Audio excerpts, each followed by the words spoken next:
Right before morning rush hour in midtown Manhattan on December 4th, 2024, UnitedHealthCare CEO Brian Thompson was shot and killed while on his way into an investors meeting. According to police, the suspected gunman was lying in wait for several minutes and then fled the scene following the attack.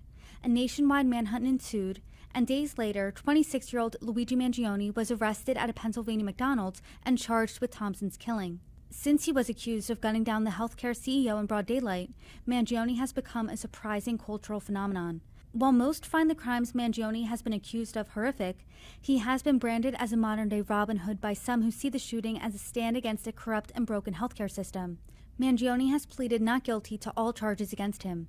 John H. Richardson, author of Luigi, The Making and the Meaning, joins Forbes True Crime to discuss.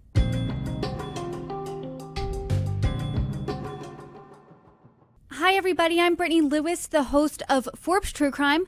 Joining me now is John H. Richardson, author of Luigi, The Making and the Meaning. John, thanks so much for joining me. Thank you. It's good to be here. I want to start off by saying that Luigi Mangione is innocent until proven guilty, and both of his state and federal cases haven't even gone to trial yet. But the crime he was accused of committing, the murder of UnitedHealthCare CEO Brian Thompson, was one of the most high-profile cases in the last year, really it seems in the last decade. So to start off the conversation, why was now the time for you to write your book, and what drew you into the case to begin with? Well, I mean, as soon as the case occurred and it was a subject of national interest, and I'm part of the nation, so I was interested too, reading about it. And the initial things were about healthcare and all of that, so that was intriguing and just following it as a person. But when the Kaczynski stuff came up, I was like, oh gosh. In the book, there's a lot of mention of Ted Kaczynski, who is known as the Unabomber, and people who have been, at least in part, inspired by him and his manifesto. And you corresponded with Kaczynski for years. What similarities have you seen with his crimes and his person, Ted Kaczynski, as well as the killing of UnitedHealthCare CEO Brian Thompson and the alleged suspect who was charged for these crimes and, like I said before, innocent until proven guilty, Luigi Mangione? They're quite different. Kaczynski killed computer store owners. He sent bombs to technology people, to scientists at universities and things like that. And Mangione explicitly did not want to kill, as he put it, innocents. He didn't use a bomb because, as Kaczynski did, because he thought it might catch some stranger on the street that had nothing to do with this. He also said that Kaczynski was a terrorist, which Mangione said is the worst thing that you can be. He saw what he was doing, apparently, assuming it's all the police accounts are accurate, he saw what he was doing as more of a revolutionary act. And so to that point, then, I think that's one of the key differences here. Why do you think Ted Kaczynski keeps being brought up into this conversation when we're talking about Luigi Mangione? Well, it's because he himself referred to Kaczynski. Kaczynski was a fan, he wrote the Unabomber manifesto, and he was famously concerned about technology and how it was getting bigger and bigger and more out of control. And he thought that we had to have a revolution to stop technology from getting worse, because the crash would just be worse when the crash came. So, I mean, Luigi Mangione seems to have had a lot of similar concerns, and he said, as so many have said, that Kaczynski was very accurate in his predictions. That a lot of his predictions were coming true. This is a very commonplace thing. Famous technologists and like Bill Joy said the same thing 20 years ago, that his predictions were coming true. It's his diagnosis. I mean, it's his prescription, not his predictions, that is the problem, which is like crash the industrial society, technological society, cause mass starvation, destroy the industrial system. That's where you get into problems, and it's not really clear where Mangione falls on all that. All of his material has not been released. He seems to be concerned about the capitalist implications of healthcare in that he did it at an investors conference. He wanted to emphasize that it was a money thing, that it was a big business. So I mean, does that overlap with Kaczynski's concerns about AI? I mean, Mangione has some concerns about AI. It's not sure that he's a doomer on that. So there's still a lot that's not clear, but there's quite a divergence between the two guys, and there's quite an overlap as well.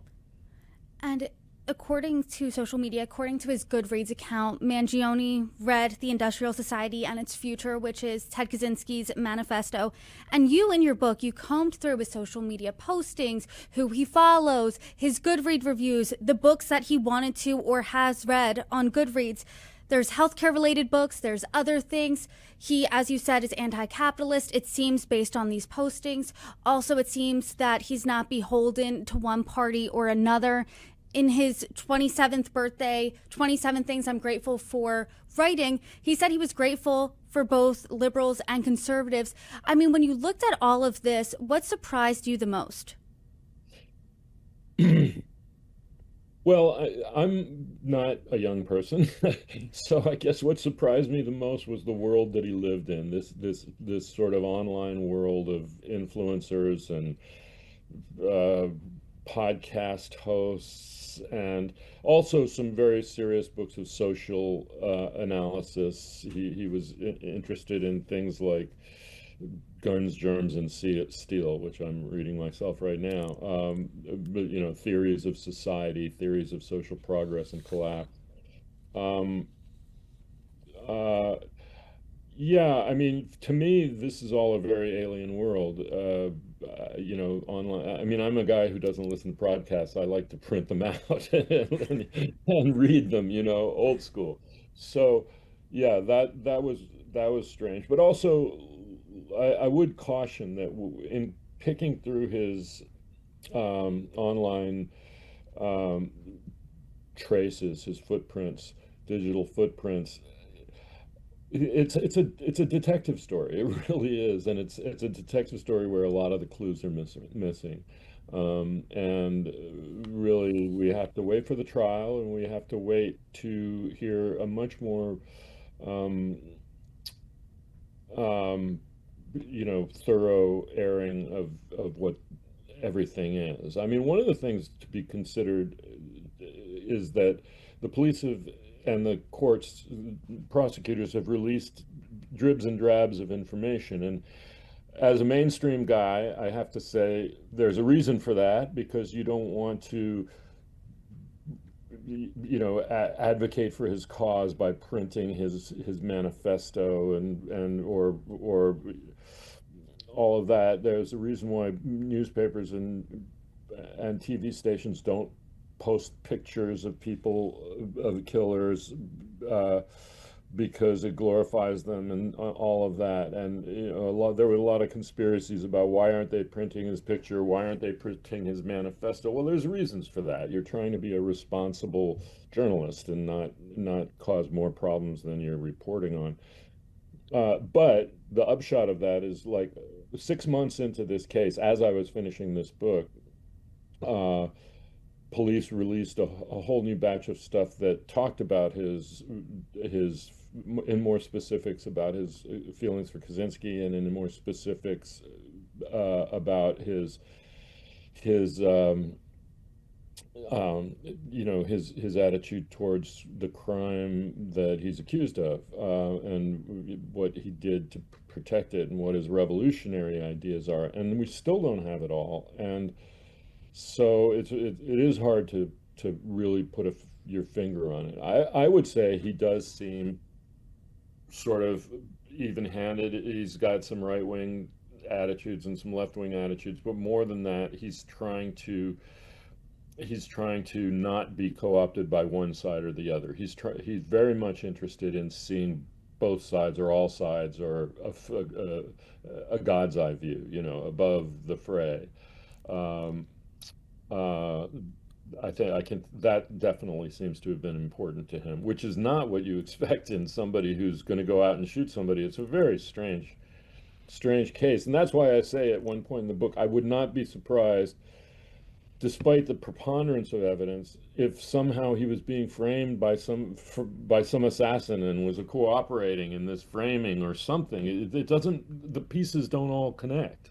To your point, there's a lot of detective work here, it seems, on piecing together his reported traces of social media and trying to come up with a motive for the crime that he's accused of committing.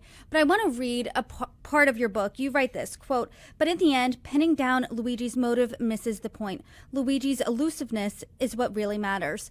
What do you mean by that? Dive in a little deeper of what you mean by the elusiveness is what really matters.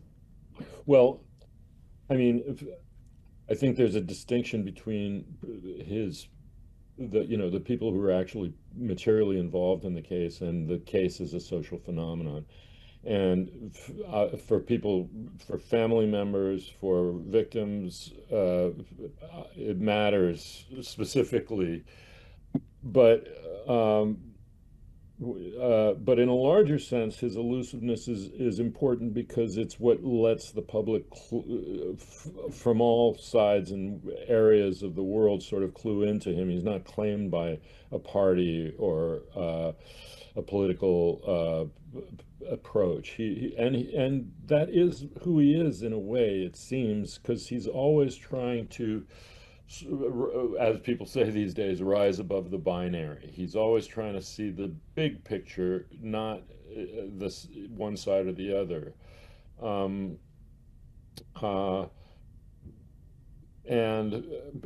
that's what makes him so, I mean, part of what makes him so potent as a public phenomenon.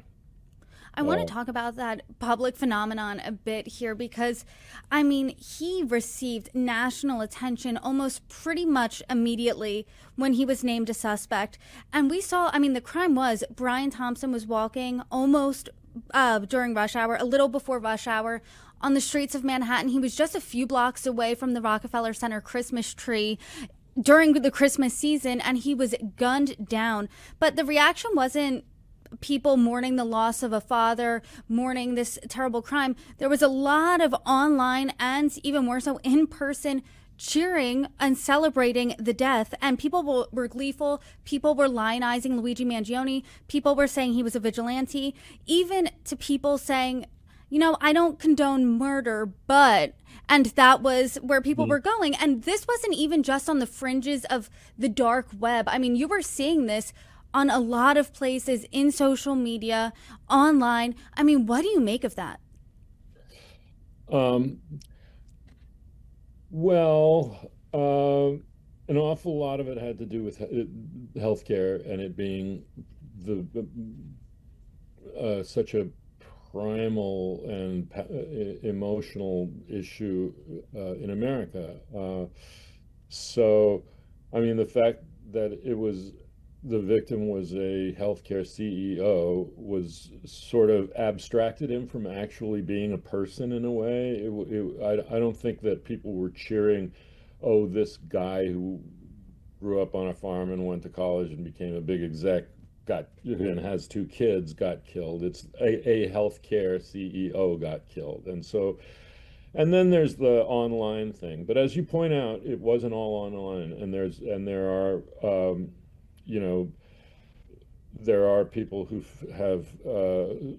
support him for a lot of complex reasons, whether they politically agree with it or whether they believe in revolution or something, or whether they're just venting, or whether they've had personal experiences that have made them so embittered that they don't care and they want people to die. I don't know. There's a lot of stuff going on, but the part of America that isn't unreasonable or embittered, that sort of vibrated to that and said, this is great, is pretty alarming. I mean, I've had healthcare problems and I've had insurance problems, and as I write about in the book, and it's hard not to resonate with those. But then, I mean, if we're not going into an actual revolution, then I'm sort of, or we are sort of cheering for a crime and a murder. It just is a very uncomfortable thing.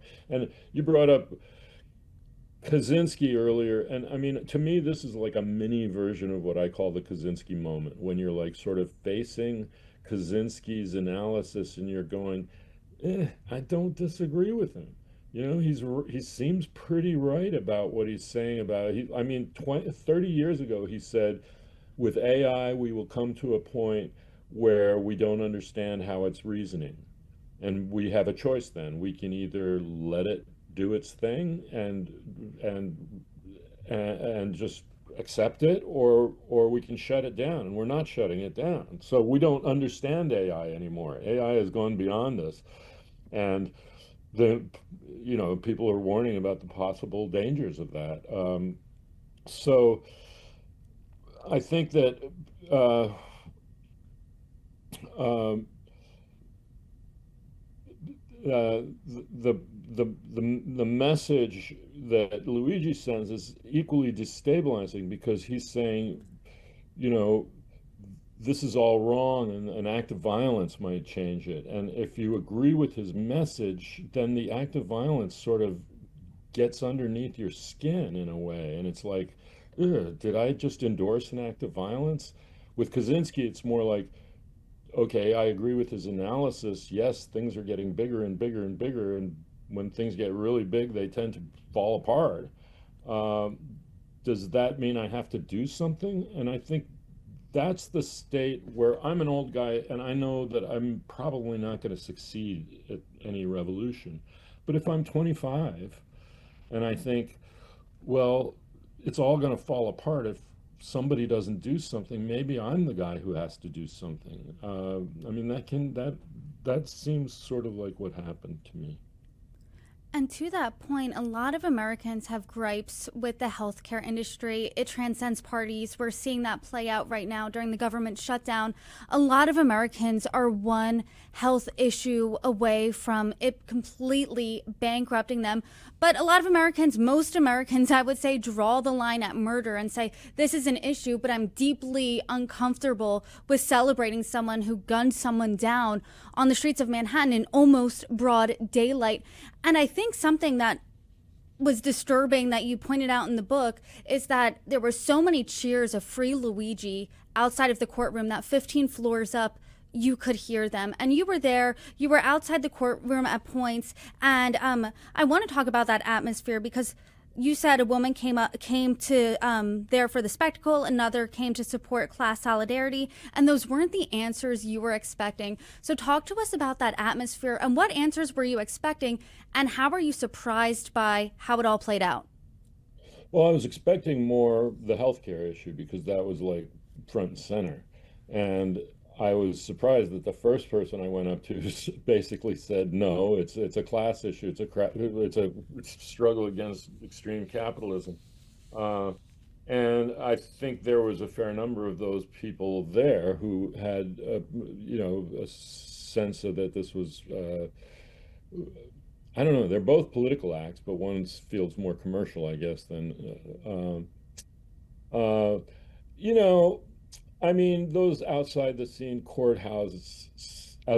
courthouse scenes tend to attract a certain type of people who are fired up for one reason or another. I think, people there's a really lot of lazy stuff about how there's all young women who are thirsty for his good looks. I think it's actually more middle-aged women who feel maternal. That was my impression, or at least it's 50-50. But people like, I guess TV cameras like to show pretty young ladies, and so they emphasize that angle. I don't know why, or it trivializes it or whatever. Um, but I don't think that's super representative. I think what's more concerning is ordinary folks saying, "Oh, well, I don't, I'm against murder, but in this case, I see their point." I mean, that is could lead to some real problems in this country because a lot of us see that point, and we're against murder. But I mean, that's a really uncomfortable place to be. Uh, and I think if Luigi Mangione intended to raise that question in people's minds, like I'm against murder, but why did I put a but in there? And uh, then that was a pretty radical thing to do. Maybe that was his intention. I'm not really sure. I think one of the most uncomfortable and really, frankly, disturbing parts of this entire saga is this almost justification you're seeing from some people. You've seen it with people who have been negatively impacted by the healthcare industry. You're seeing that in their interviews on documentaries related to this case. You even wrote about it in your book. One of your acquaintances said, I dislike murder. I don't condone murder, but, and that's a really uncomfortable justification that people find themselves in. I'm curious if you think that's going to impact the jury at all, because a lot of Americans, like we've been saying, are one healthcare catastrophe away from being completely bankrupt. Luigi has received an onslaught of support online that reaches far beyond just the fringes. Healthcare impacts everyone in this country in some way. It's not just one party over another. It impacts people from all walks of life, not just one political stripe. Do you think that that will potentially impact the jury? What are your thoughts there? I mean, I don't know. I tend to believe in juries. I think they take their most of them take their responsibilities really seriously. There's sometimes a nullifier or a holdout that's got ideological or whatever reasons for what they do. But I don't know. I'll trust the jury. I hope. I mean, well, like, yes, in a situation that's extremely passionate,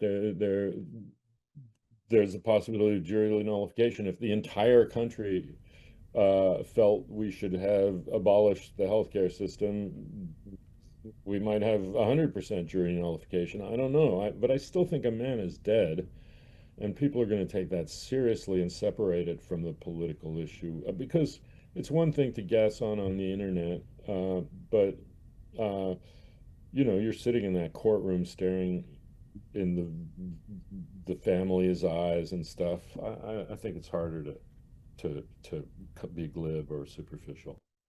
I hope. And through all of your research for this book and all of your combing through Luigi Mangione's reported social media accounts and seeing how this all played out for almost the past 10 months, when you're looking ahead to trial, I'm curious what you're looking out for next. Because in the book, you noted that a friend of yours has been corresponding with Mangione, and he wrote that it will all come out at the trial. What do you think that means?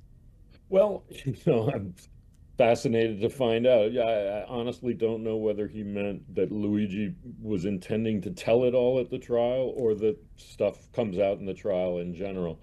Uh, but I think that, I mean, what will come out in the trial, I'm hoping, and judging from the way his lawyer is pleading, is going to be a pretty full airing of the entire situation and his motives and all of that, which will be interesting. But I mean, as as I worked on this, I mean, I began to have a feeling that Luigi Mangione was trying to be helpful, that he really had pretty good intentions, and that somehow in his mind this worked out to be the way to help, so I feel sort of like that. I hope what comes out in the trial is trying to understand his position and cause. I hope he gets mercy and justice, uh, but there's also the question of what happens to the system and what happens to the healthcare system, and is this going to have an effect, and what and how does his how does this resonate with the public? And those things, I think, are separate from his guilt or innocence, but things that are going to affect this country in ways that could be pretty big. And I think they're all related. Like, is he, I mean, there's a push to be very harsh on him from the federal government, and I think that could tip the public in one direction or another, especially depending on what comes out in his trial and whether he takes the stand and explains himself and all of that. So I think it could be pretty powerful for the nation. It could be destabilizing. All kinds of things. But I don't think it's going to be small. Well, Luigi, The Making and the Meaning is out now. Where can people find it? Bookstores near you. Yeah, no, I'll definitely go to your neighborhood bookstore. John H. Richardson, thank you so much for joining me. You're welcome back anytime. Thanks very much.